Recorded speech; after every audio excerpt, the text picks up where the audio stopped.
In my experience as a survival instructor, there's one thing that you must have if you plan on living through something, and that is survival mindset.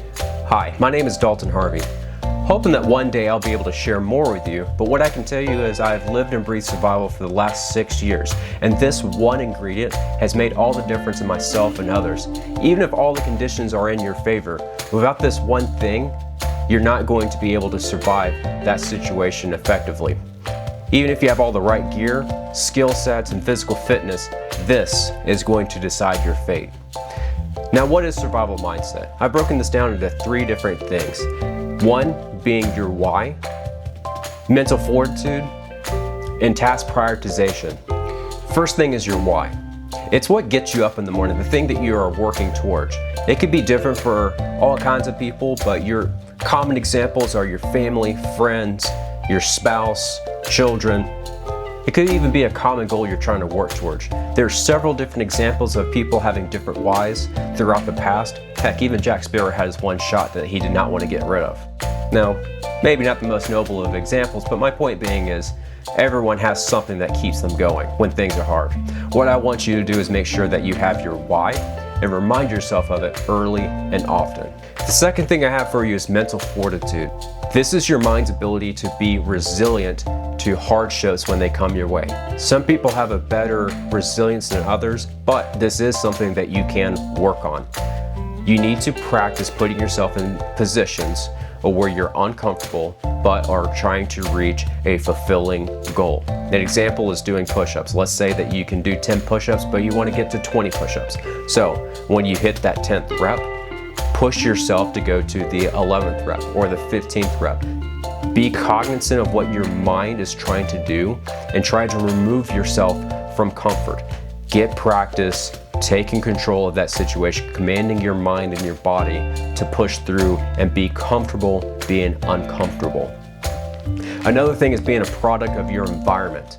If you're surrounding yourself with people that are not motivated, that are lazy, you're going to be more prone to have those kind of habits versus being in a group of individuals that want to uplift you, that help you reach your goals, push you into those uncomfortable positions to reach that goal of fulfillment. Ways that I was also able to change my environment is by playing movies or playlists in the background while I was doing a workout or something that challenged me. That way I can get myself in that mindset of being able to push through. That way when I remove myself from having those movies or playlists in the background, I can take my mindset and put it back into that kind of environment. Perspective is huge.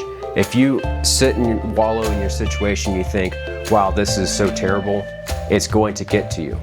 Ways that I would reground myself is through perspective, that someone else has already gone through this situation. Someone has gone through something harder than what I have already gone through. So if they can get through that situation, I can too. An example of this was my great-grandfather. He was in the South Pacific for 3 years during World War II, away from his family that entire time with very little to no contact. If he could endure that situation, then I sure can get through something that is definitely small in comparison.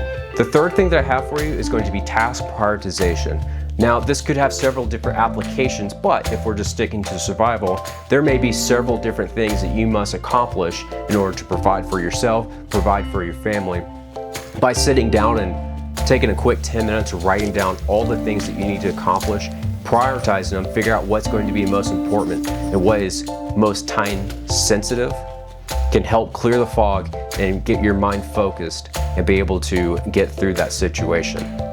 Small obtainable goals.